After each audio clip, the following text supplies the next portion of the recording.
ကျွန်တော်မိတ်ဆွေတွေ comment မှာမကြာခဏမေးနေတဲ့ AI နဲ့သချင်းအရှည်လုပ်ဒီအကြောင်းကို producer AI နဲ့လက်တွေလုပ်ဆောင်ပြသွားပါမယ် producer AI ကမကြာသေးခင်ကမှ Google ကဝယ်ထားတဲ့သချင်းဖန်တီးလို့ရတဲ့ AI တစ်ခုဖြစ်တဲ့အခုချိန်မှာဝင်ပြီးအသုံးပြုမယ်ဆိုလို့ရှိရင်လည်း free credit တွေအများကြီးပဲရသေးတယ်ပတ်စံပေးဝယ်မှာအသုံးပြုလို့ရတဲ့ feature တွေကိုမှအခုချိန်မှာ free account မှာပါအလကားစိတ်ကြိုက်အသုံးပြုလို့ရနေသေးတယ်ဒီဗီဒီယိုမှာတော့ AI သချင်းတွေကိုကိုယ်စိတ်ကြိုက်လက်တွေဖန်တီးလို့ရတော့နိုင်တာဖြစ်တဲ့အတွက်ကြောင့်မလို့စလိုက်ကြရအောင်အရင်ဆုံး Chrome နဲ့ကိုဝင်လိုက်ပါ Chrome နဲ့ရောက်ပြီဆိုလို့ရှိရင် producer AI လို့ရိုက်ထည့်လိုက်ပါ producer AI ကိုတစ်ဆက်တည်းရိုက်ထည့်ပြီးတော့မှ start လိုက်အခုလိုမျိုးပဲ producer website ကျလာပါလိမ့်မယ်အဲ့ website ထဲကိုဝင်လိုက်ပါ producer website ထဲကိုရောက်သွားပါပြီအခုချိန်မှာတော့ကျွန်တော်တို့ကဒီ producer website မှာလုံးဝကို login လည်းမလုပ်ထားသေးပါဘူး login လုပ်မယ်ဆိုလို့ရှိရင်တော့သူကပုံမှန် login လုပ်တဲ့ step ကိုတစ်ခါတည်းမပါလာဘဲနဲ့ကျွန်တော်တို့အပေါ်ဆုံးကcompose တစ်ချက်ဝင်ပေးလိုက် login မဝင်ဘဲနဲ့လည်းတချင်းတွေဖန်တီးလို့တော့ရတယ်ပေါ့နော်ဒါပေမဲ့ login ဝင်လိုက်ခြင်းအပြင်တခြား credit တွေပိုရလာပါလိမ့်မယ်ဒါဆိုကျွန်တော်တို့ကအဲ့ဒီ web ထဲကိုဝင်လိုက် continue with Google ကျွန်တော်တို့မှာရှိတဲ့ဒါ Google account နဲ့တိုက်ရိုက်တန်းပြီးတော့မှဝင်ပေးရမှာပဲဖြစ်ပါတယ် producer AI ကအရင်တုန်းကတော့ဒီ Google ကပိုင်တာမဟုတ်ခင်တော့အခြား AI model တစ်ခုနဲ့ music ဖန်တီးတာဒါပေမဲ့အခုနောက်ပိုင်းမှာတော့ Lyria 3ဆိုတဲ့ model နဲ့တိုက်ရိုက်ဖန်တီးပြီးသွားပါပြီနောက်ပိုင်းမှာ producer AI နဲ့ပတ်သက်ပြီးတော့မှချက်ရတဲ့အပိုင်းတွေလည်းပါတယ်ပေါ့နော်အခုချိန်မှာ login ဝင်မယ်ဆိုလို့ရှိရင်တော့ producer AI မှာ credit 900 free ရပါသေးတယ် I agree နဲ့ပေးလိုက်မယ်ပြီးပြီဆို get start ဒီမှာကျွန်တော်တို့ user နာမည်ပေးရပါမယ် page ပိုင်းနာမည်ပဲပေးလိုက်မယ် channel နာမည်ပါအခုကတော့သုံးတဲ့သူနေနေတာဖြစ်တဲ့အတွက်ကြောင့်မလို့တော့ဒါနာမည်တွေကမထပ်သေးဘူးပေါ့နော်တစ်ခါကြာလို့ရှင်တော့သုံးတဲ့လူများလာတယ်ဆိုလို့ရှင်တော့နာမည်ထပ်သွားတာမျိုးတွေကြုံရနိုင်ပါတယ်ပြီးပြီဆိုရင် save ဒါဆိုလို့ရှင်ကျွန်တော် account ဝင်သွားပါပြီ as producer ဆိုတာရှိတယ်ဒီမှာက as producer နဲ့သုံးတယ်ကျွန်တော်တို့ဒီဘက်ရိုးရိုး AI နဲ့သုံးမယ်ဆိုလို့ရှိရင်တော့ဒါ prompt bar လို့ခေါ်တာပေါ့နော်တချင်းစာသားတွေကျွန်တော်တို့ရေးထည့်ရမယ် prompt တွေကိုရေးထည့်ပြီးတော့မှဒါ create လုပ်နိုင်တယ်နောက်တစ်ပိုင်းအနေနဲ့ကြတော့အပေါင်း recording ဆိုလို့ရှိရင်တော့လက်ရှိဒီအတန်ကိုဓာတ်ရိုက် record လုပ်ပြီးတော့မှလည်းဒါတိုက်တင်ပေးလိုက်လို့ရပါတယ်ကင်မရာဆိုလို့ရှိရင်လည်းကင်မရာကနေဓာတ်ရိုက်ဓာတ်ပုံရိုက်ပြီးတော့မှတင်ပေးလိုက်လို့ရတယ်အဲ့ဒီဓာတ်ပုံပေါ်မှာရှိတဲ့အနေအထားပုံမူတည်ပြီးတော့မှသချင်းရဲ့စာသားတွေသချင်းရဲ့လွမ်းစရာပုံစံမျိုးလေးတို့ဘာလို့ဆိုတဲ့အနေအထားမျိုးတွေနဲ့ဓာတ်ရိုက်တန်းပြီးတော့မှသချင်းဖန်တီးပေးနိုင်တာပဲဖြစ်ပါတယ်နောက်တစ်ပိုင်းအနေနဲ့ကတော့ကျွန်တော်တို့က audio ဆိုလို့ရှိရင်လည်းအခုလက်ရှိကျွန်တော်တို့ဒီ set ထဲမှာရှိတဲ့ audio file ကိုတင်ပေးပြီးတော့မှလည်းသချင်းဖန်တီးလို့ရတယ်ဒါပေမဲ့သူကတော့40 MB ထက်တော့လုံးဝပို့လို့မရပို့တယ်ဆိုလို့ရှိရင်တော့လက်ခံမှာမဟုတ်ဘူးပေါ့နော်အခုလက်ရှိ40 MB အောက်ရှိတဲ့သချင်းတွေကိုတော့တင်ပြီးဖန်တီးလို့ရဒါပေမဲ့သူ့ကိုတိုင်ပြီးသချင်းဖန်တီးပေးတဲ့နေရာမှာဗီဒီယိုတွေလည်းတင်ပေးလိုက်လို့ရတယ် music audio file တွေကိုလည်းတင်ပေးလိုက်လို့ရတယ် audio file တင်ပေးလိုက်တဲ့ခါတော့ပို့ပြီးတော့မှအဆင်ပြေပါတယ် image ကတော့ကျွန်တော်တို့လက်ရှိတဲ့ဒီဖုန်းထဲမှာပဲရှိတဲ့ဒီဓာတ်ပုံတွေကိုတင်ပေးပြီးတော့မှလည်းဒါသချင်းဖန်တီးပေးလို့ရပါတယ်ဒီဘက်ဘေးမှာဆိုတော့2 bar ရှိတယ်2 bar ကိုတစ်ချက်နှိပ်လိုက်2 bar ကိုတင်နှိပ်လိုက်တဲ့ခါမှာအားလုံးပေါင်းအပိုင်း၄ပိုင်းကျလာတယ်အဲ့ဒီမှာ customize procedure မှာသူ့မှာအပိုင်းထပ်ပြီး၄ပိုင်းထပ်ကွဲတယ်အပေါ်ဆုံးက personalize ကတော့ကျွန်တော်တို့လက်ရှိအခုချိန်မှာသုံးလို့မရသေးဘူးဘယ်အချိန်မှာတော့သုံးလို့ရမလဲဆိုလို့ရှင်သူက unlock debut level ဆိုအဲ့ level ရောက်မှသာအသုံးပြုလို့ရမယ် point 1000လောက်ရမှာဖြစ်မယ် okay ဒီဘက်မှာတော့ personalize ကိုအခုလက်ရှိမှာတော့လုံးဝသုံးလို့မရသေးဘူး instruction မှာကျတော့ကျွန်တော်တို့ကဒီသချင်းဖန်လိုက်တဲ့နေရာမှာကိုယ့်ကဘယ်လို model မျိုးဆိုတဲ့ဥပမာ port ဆိုတယ်ဆိုလို့ရှင် port ဆိုတဲ့ instruction ပေးထားလိုက်လို့ရတယ်အဲ့ဒီမှာကို Sony လို့ဆိုတာရှိတဲ့သချင်းအမျိုးအစားတွေကို instruction ပေးထားလိုက်လို့ရတယ်အဲ့ဒီမှာရိုးရိုးတာမန် prompt ရေးပေးလိုက်တယ်ဆိုလို့ရှင်တော့မှာကို့မှာရှိတဲ့ကို instruction ပေးထားတဲ့အတိုင်းပဲသချင်းရထွက်လာမှာဥပမာကျွန်တော် prompt ရေးပေးလိုက်တယ်အလွမ်းသက်ခံသချင်းမျိုးဆိုလို့ရှင်လဲအလွမ်းသက်ခံသချင်းမျိုးကိုမှ post style မျိုးလေးထွက်လာလိမ့်မယ်အဲ့ဒီမှာစာသားရဲ့ style ကဘယ်လိုမျိုးအမြဲတမ်းဘယ်လိုဖြစ်မယ်နောက်တစ်ခါကျတော့ဘယ်လိုမျိုး jam တွေလုပ်မယ် scale level တွေနောက်တစ်ခါ method တွေဘယ်လိုပုံစံမျိုးတွေနဲ့သချင်းကိုစုံမယ်ဆိုတာမျိုးတွေကကြတော့ဒီ instruction မှာပေးထားလိုက်လို့ရထူထူစဉ်းစားနေကြမလို့ကျွန်မတိုင်းမှာပဲဖြစ်ဖြစ် ChatGPT မှာပဲဖြစ်ဖြစ်ကိုလိုချင်တဲ့ instruction ကိုမြန်မာလိုသွားရေးပြီးအင်္ဂလိပ်လိုဒီမှာလာထည့်ပေးလိုက်ရောဒါပေမဲ့အင်္ဂလိပ်လိုထည့်ပေးတယ်မှပို့ပြီးတော့မှပိုကောင်းတဲ့အနေထားကိုရတယ်ပေါ့နော်မြန်မာလိုထည့်ပေးတဲ့အခါမှာတော့တိတ်ပြီးတော့အဆင်မပြေဘူးအခု flow မှာဆိုလို့ရှိရင်ကျွန်တော် name ပေးလိုက်လို့ရတယ် name ပေးလိုက်မယ်ဆိုလို့ရှိရင်တော့အခု flow ကတော့ဘယ်လိုသချင်းမျိုးတွေ flow ပါအောက်မှာ instruction မှာထပ်ပြီးတော့မှဒီ flow နဲ့ပတ်သက်ပြီးတော့ name ပေးထားတဲ့ပုံမှာကျွန်တော်တို့လက်ရှိဒီ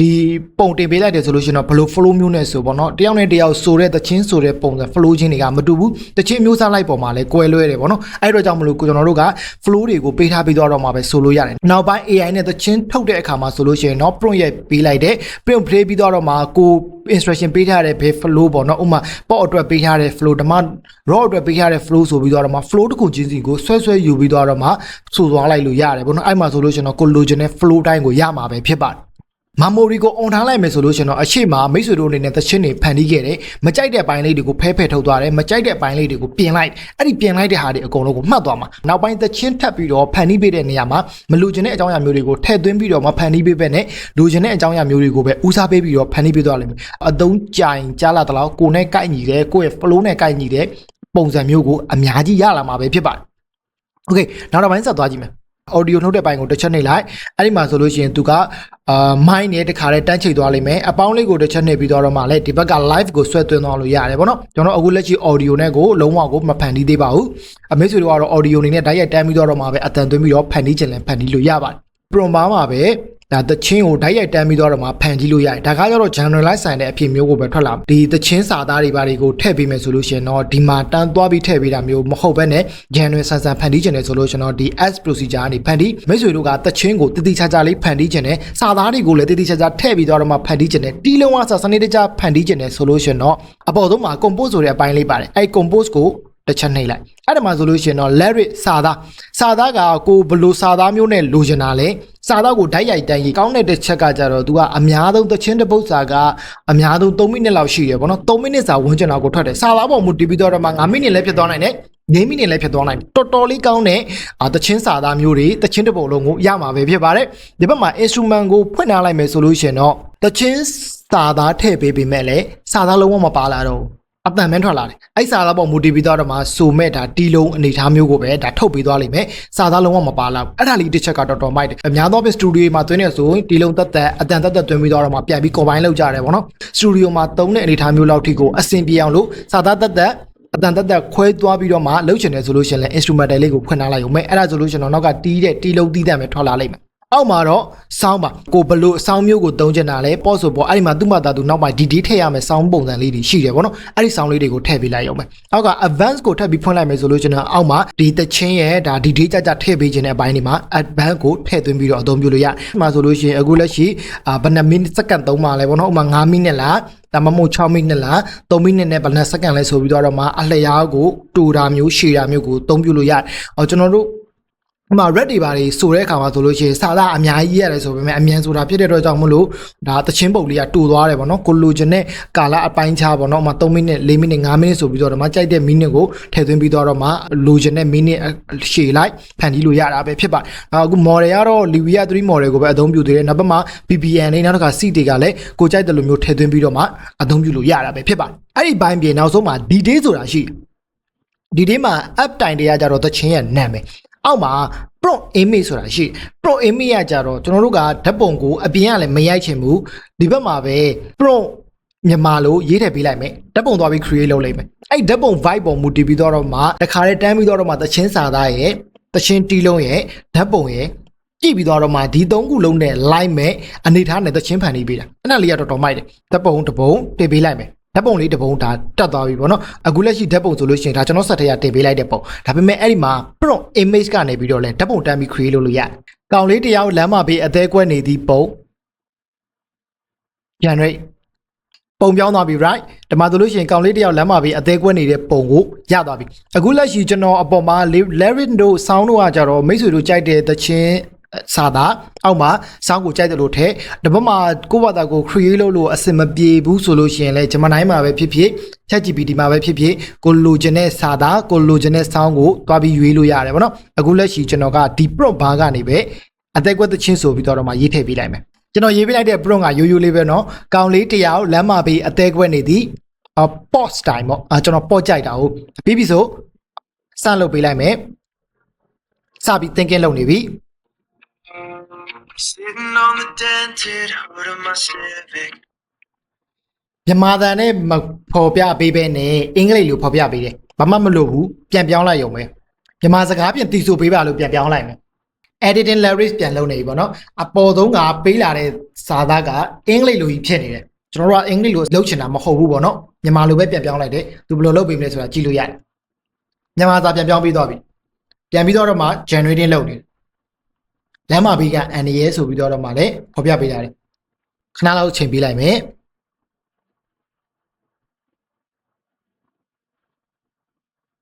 ကျွန်တော်ရဲ့ Civic ကရှေ့ဖုံးချုံကြီးပေါ်မှာထိုင်လို့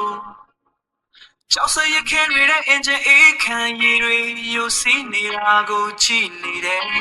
လေနဲ့စားငံငံတွေကြောင့်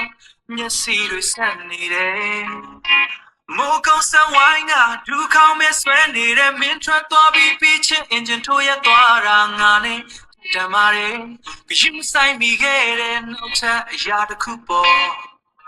အဖေရဲ့အင်ချီဟောင်းကြီးကိုဝတ်ထားတဲ့ပိုဟတ်တဲ့စီလုံးနဲ့တွေနံလို့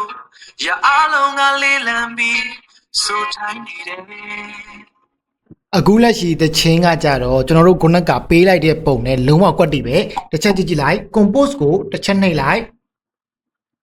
အောက်မှာကျွန်တော်တို့ခုနကအကောင်လေးရဲ့ဒါလမ်းမဘေးမှာထိုင်းနေတဲ့ပုံအင်ကြီးရလဲဒါသူ့အဖေရဲ့ဝတ်ထားတဲ့ပုံစံမျိုးထီကိုတခါလေးတန်းပြီးတော့ယူသွားပေးတာကိုတွေ့ရဖန်တီးပေးလာတဲ့အပေါ်ဆုံးမှာဆိုလို့ရှင်တော့စာသားအဲ့ဒီအပေါ်ကကိုမကြိုက်တဲ့စာသားတွေအကုန်လုံးကိုပြန်ပြင်လိုက်လို့ရတယ်မိတ်ဆွေတို့အနေနဲ့ဒီစာသားတွေကဂျမတိုင်းမှာလည်းတော့ပြီးမမေးချင်ဘူးဒီအထဲမှာပဲဓာတ်ရိုက်တန်းပြီးတော့မှဖန်တီးချင်တယ်ဆိုလို့ကျွန်တော်လည်းရတယ်စောင်းထဲမှာကိုကြိုက်နေတဲ့သချင်းတစ်ပုတ်ဖန်တီးလိုက်ဖန်ပြီးတော့မှ compose မှာကိုမကြိုက်တဲ့အကြောင်းအရာတွေအကုန်လုံးပြင်လိုက်ကျွန်တော်အပေါ်ဆုံးမှာပြင်လိုက်မယ်အဲဆိုလို့ရှိရင်စမှာကကျွန်တော်ရဲ့ CV ကအရှိဖုံးကြံကြီးပေါ်မှာဆိုတာကိုလည်းမကြိုက်ဘူး Ace Pine Channel ကို subscribe လုပ်ပေးအောင်တော့လို့စာသားလေးပြင်လိုက်မယ်ပြီးပြီဆိုလို့ရှိရင်ကျွန်တော်ခုနကဖြတ်ထားတဲ့စာတွေရှိတယ်ပြင်ပြီးသွားတဲ့အခါမှာအောက်ဆုံးတစ်ချက်ဆွဲလိုက်အခုလက်ရှိကျွန်တော် music တွေကတော့မပြောင်းဘူးပေါ့နော်အောက်မှာပဲ genre ကိုထပ်နှိပ်ပေးလိုက် Okay ပြန်ပြီးဖန်တီးပေးပြီးသွားပြီတစ်ချက်လောက်ပြန်လာတော့ကြည့်မယ် ကျွန်တော်ရဲ့ Ace Pine Channel ကို subscribe လုပ်ပေးအောင်တော့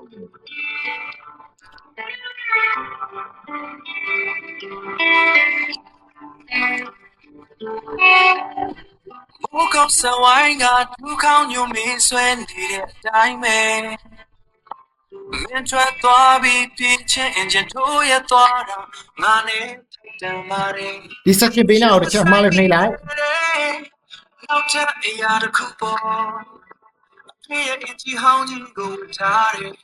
ဘုရားတစ်စီလုံးနဲ့ဒီနဲ့လို့အရာအလုံးကလေးလံပြီး Okay right ဒါဆိုလို့ရှိရင်ဒီသချင်းကိုကျွန်တော်တို့အနေနဲ့ကြိုက်တယ်လို့ပြင်ဆင်လို့ရတယ်ထောက်ပေးလာတဲ့သချင်းမှာသချင်း music style တွေနောက်တစ်ခါကိုလိုချင်တဲ့စာသားတွေအကုန်လုံးကိုကြိုက်တယ်လို့ပြင်လို့ရတယ်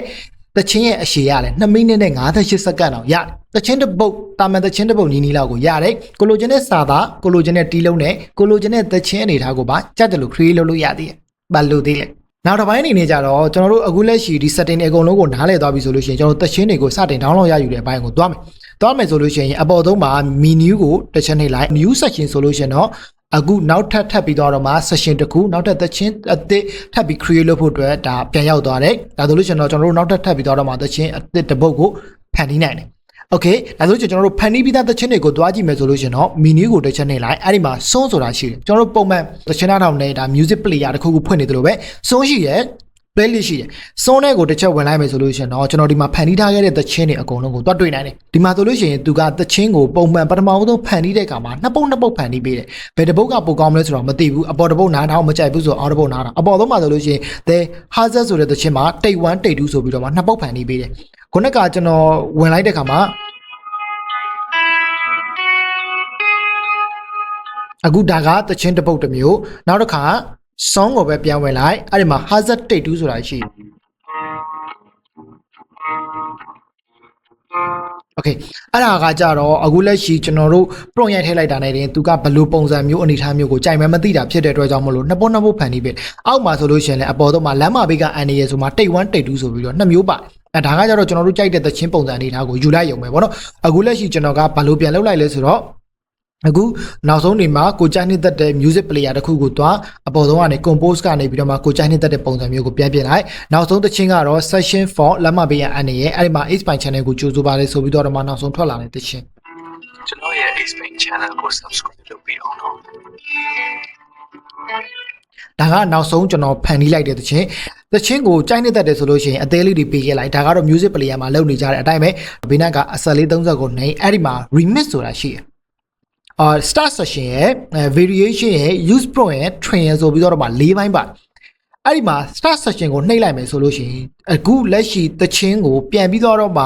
ပြန်ပြီး edit လုပ်တဲ့နေရာကိုပြန်သွားတယ်ဒါဆိုလို့ရှိရင်ခုနကကျွန်တော်နောက်ဆုံးဒါတချင်းဖန်တီးခဲ့တဲ့နေရာအဲ့ဒီမှာဘေးနားက compose နှိပ်ကြည့်လိုက်ကျွန်တော်ရဲ့ Aspine channel ကို subscribe လုပ်ပေးပါအောင်ဆိုပြီးတော့မှတချင်းကိုကြိုက်တယ်လို့ပြန်ပြင်လို့ရတယ်စာသားမှာပဲပြင်တာပဲဖြစ်ဖြစ်နောက်မှာတီးလုံးမှာပဲသွားပြင်တာပဲဖြစ်ဖြစ်ကိုကြိုက်တယ်လို့ပြန်ပြင်လို့ရတယ်ဒါကကျတော့ start session နဲ့ပြန်ပြင်တာအခုလက်ရှိဆုံးကိုပြန်သွားပြီးတော့မှ1430ကိုတစ်ချက်နဲ့ remove ကိုနှိပ်ပြီးတော့မှ variation မှာလည်းကိုကြိုက်တယ်လို့ပြင်လို့ရတယ် variation ကိုတစ်ချက်နှိပ်လိုက်မယ်ဆိုလို့ရှိရင် as procedure ကိုဓာတ်ရိုက်တန်းသွားတယ် variation မှာကျွန်တော်တို့အခုလက်ရှိဒီသချင်းစာသားဒီသချင်း sound တိုင်းကိုပဲနည်းနည်းလေးကိုပြောင်းလဲခြင်းနဲ့တီးလို့အနေထားမျိုးဒါမှမဟုတ်ရင်အတန်ကိုမြင့်ချင်တာလားနှိမ့်ချင်တာလားဆိုပြီးတော့မှနည်းနည်းလေးကွဲထွက်တဲ့ပုံစံမျိုးကိုကြိုက်တယ်လို့ပြောင်းလဲလို့ရပါတယ်ဒါကတော့ variation အနေနဲ့သုံးတာ menu ရဲ့ကိုတစ်ချက်သွားလိုက်မယ်စုံထဲမှာပဲအပေါ်ဆုံးကအဆက်30ကိုနှိပ် remix မှာနောက်ဆုံးမှာ u prompts ကကြတော့ prompt သုံးပြီးတော့မှပဲဒီသချင်းကိုပြန်ပြင်တာနောက်ဆုံးက train ကတော့နည်းနည်းထူးကြတယ်ကျွန်တော် train ကိုတစ်ချက်နှိပ်လိုက်မယ်ဒီ train ကိုနှိပ်လိုက်မယ်ဆိုလို့ရှိရင်သချင်းကိုတိုးလို့ရတယ်မှာကျွန်တော် train ကနေပြီးတော့မှဖြတ်ချလိုက်လို့ရတယ်အရှေ့တစ်ပိုင်းလေးပဲပါလာနောက်တစ်ပိုင်းလေးပဲပါလာအဲ့ဒီပြင်ကိုမှကျွန်တော်တို့ကသချင်းအရှေ့တစ်ပုတ်လုံးကိုပဲဆွဲထားလိုက်မယ်ပေါ့နော်တချင်းခြေတစ်ပုတ်လုံးကိုပဲဆွဲထားလိုက်မယ်ပြီးပြီဆို train လောက်ချလိုက်မယ်အခုလက်ရှိဒီတချင်းတစ်ဝက်လောက်ကိုဖြတ်ချလိုက်မယ်နောက်ပိုင်းကိုမလိုချင်ဘူးအရှေ့ပိုင်းလေးပဲယူမယ် loop ကိုဖွင့်ထားလိုက်မယ်ဆိုတချင်းကပြန်ပြီးတော့ပြန်ပတ်နေလိမ့်မယ်အဲ့ဒီမှာ train မှာနှိပ်ချလိုက်မယ် okay အဲ့ဒီမှာနည်းနည်းထူးခြားတာရှိတယ် okay သူ train ပြန်လုပ်တယ် start session ပြန်လုပ်တယ်ပေါ့နော် okay တချင်းကိုပြန်နှိပ်ကြည့်လိုက် ကျွန်တော်ရဲ့ Aspine channel ကို subscribe လုပ်ပြီးတော့ okay ဒီမှာသိပြီးမသိတာဘူးစောင်းတဲ့ကိုတစ်ချက်ပြန်ဝင်ကြည့်လိုက်အပေါ်ဆုံးမှာနောက်တစ်ခုထပ်ပေါ်သွားပြီဒါဆိုလို့ရှိရင်တချင်းကမိနစ်ကတိုးသွားပြီဒီမှာတစ်ချက်ကြည့်လိုက်1မိနစ်နဲ့30စက္ကန့်ပဲကျန်တော့တယ်ခုနက train ကကြတော့ဖြတ်ချလိုက်တဲ့အပိုင်းမှာโอเคနောက်တော့ဘိုင်းနေတွေကတော့ detail ပါဒီသချင်းတစ်ခုလုံးရဲ့ဒါ detail ကိုကြည့်လို့ရတယ်အခုလက်ရှိမှာတော့ privacy မှာတော့ only me ကျွန်တော်တယောက်ပဲကြည့်ထားသေးတယ်နောက်တစ်ခါ anyone with the link ကို share ပြီးတော့မှအခြားသူတွေပါဒီ link ရတယ်ဆိုဝင်ကြည့်လို့ရအောင်တော့လုပ်လို့ရတယ်နောက်တစ်ခါ public ဆိုလို့ရှိရင်တော့အခုလက်ရှိဒီမှာပဲကိုယ့်ရဲ့သချင်းလေးက public တင်တော့မယ်ကျွန်တော်ရဲ့သချင်းလေးကိုဒါဝင်ပြီးတော့နားထောင်နိုင်တယ်ပေါ့နော်ဒါကတော့ကျွန်တော်တို့ကြိုက်တယ်လို့အသုံးပြုလို့ရတယ်နောက်တစ်ပိုင်းနေတွေကကြတော့ download ရယူတဲ့နေရာမှာအပိုင်း3ပိုင်းပါတယ်အဲ့ဒီမှာM4A ဆိုလို့ရှင်တော့ဒီကောင်က quality တိတ်မကောင်းနောက်တစ်ခါကျတော့ MP3 ကတော့ quality ပိုကောင်းတယ်quality တချင်းရဲ့ဒီ quality ကတော်တော်လေးကောင်းတယ်နောက်တစ်ခါ WAV ကတော့ quality အကောင်းဆုံးပဲတချင်းရဲ့ quality အပြည့်စုံကိုလိုချင်တယ်ဆိုလို့ရှင်တော့ WAV နဲ့တောင်းပေါ့နော်သူက quality အမြင့်ဆုံးတွေကိုပေးနိုင်တယ် M4A ကျတော့သူ memory size နည်းနည်းချုပ်ပြီးတော့မှတချင်း quality ကိုနည်းနည်းလေး short လိုက်တာMP3 လည်းအဲ့တိုင်းပဲ M4A တဲ့တော့သူက quality နည်းနည်းလေးတော့ပိုကောင်းတယ်ဆိုပေမဲ့ချုပ်ထားသေးတယ်တချင်းရဲ့quality အပြည့်စုံကိုနားထောင်ခြင်းနဲ့တချင်းရဲ့ performance တီးလုံးအပြည့်စုံကိုနားထောင်ခြင်းနဲ့ဆိုလို့ကျွန်တော် WAV နဲ့ download ရတယ်ဟုတ်ပြီ download ရယူတဲ့အပြင်ကိုမှသူ့မှာလုံးလို့ရတဲ့အပိုင်းတွေရှိသေးတယ် gap system ဆိုလို့ရှိရင်တချင်းမှာတီးလုံးသက်သက်အတန်သက်သက်အဲ့ဒီမှာထည့်ထားတဲ့ base သက်သက်ဆိုပြီးတော့မှ3ပိုင်း4ပိုင်းလောက်ထိကိုခွဲသွားပြီအဲ့မှာ gap system ကိုတစ်ချက်နှိပ်ကြည့်လိုက် preparation system immediate moment ပေါ့နော်ခဏလေးစောင့်ပေးရမယ်ဆိုပြီးတော့မှပြောတယ်အဲ့ဆိုပုံမှန်ကြည့်လိုက်system ဆိုပြီးတော့မှဒီလိုမြားလေးနဲ့ခွဲထားတာကိုကျွန်တော်နှိပ်လိုက်တဲ့အခါမှာတချင်းမှာအားလုံးအပေါ်မှာဒါပုံမပါဘဲနဲ့၄ပိုင်းကွဲသွားတယ်တပုတ်နဲ့တပုတ်မတူဘူးရဲ့အဲ့ဒီအပေါ်ဆုံးကကျွန်တော်တို့ဒီတချင်းမှာပဲအပေါ်ဆုံးကိုတစ်ချက်နှိပ်ကြည့်လိုက်1မိနစ်နဲ့30စက္ကန့်ပဲကျွန်တော်ရဲ့ Aspine channel ကို subscribe လုပ်ပြီးတော့နော်လုံးဝတီးလုံးမပါတော့အတန်တက်တက်ပဲဖြစ်သွားတယ်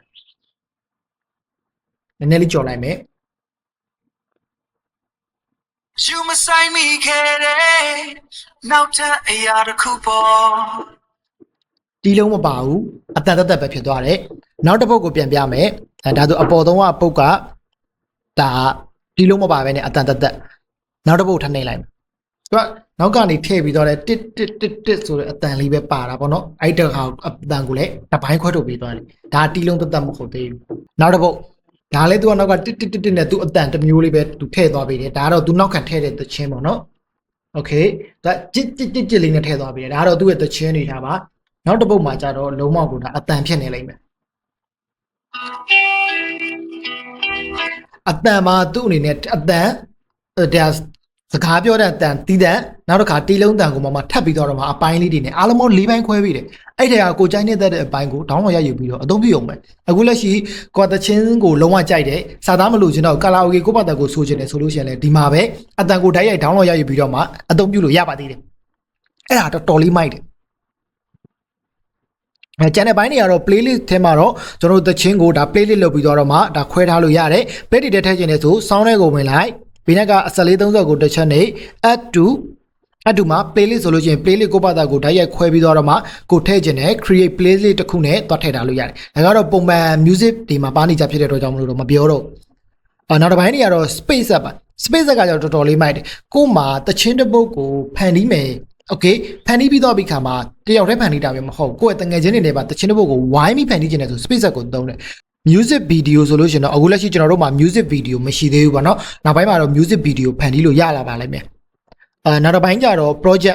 project မှာလည်းအခုလက်ရှိကျွန်တော်တို့က new project ကိုနှိပ်လိုက်မယ်ဆိုလို့ရှိရင်ကျွန်တော်တချင်းတစ်ပုတ်တည်းဖန်တီးတာမျိုးမဟုတ်ဘဲနဲ့ event တစ်ခုပေါ့တချင်း15ပုတ်စာလောင်းကိုတငယ်ချင်းတွေနဲ့ဝိုင်းပြီးဖန်တီးခြင်းနဲ့ဆိုလို့ရှိရင်တော့ new project ကနေအသုံးပြုတယ် new project ကိုနှိပ်ပြီးတော့မှအခုမှ project ရဲ့ name နောက်တစ်ခါ description တွေပေးထားပြီးတော့မှပေးထားလိုက်လို့ရတယ်ပြီးပြီဆိုလို့ရှိရင်ဒီ pro အနေနဲ့တငယ်ချင်းတွေအကုန်လုံးဝိုင်းပြီးတော့မှ event တစ်ခုစာတချင်းတွေကိုအများကြီးဖန်တီးလို့ရတယ်အဲ့ဒါလေးကတော်တော်လေးမိုက်တယ်နောက်တစ်ပိုင်းကတော့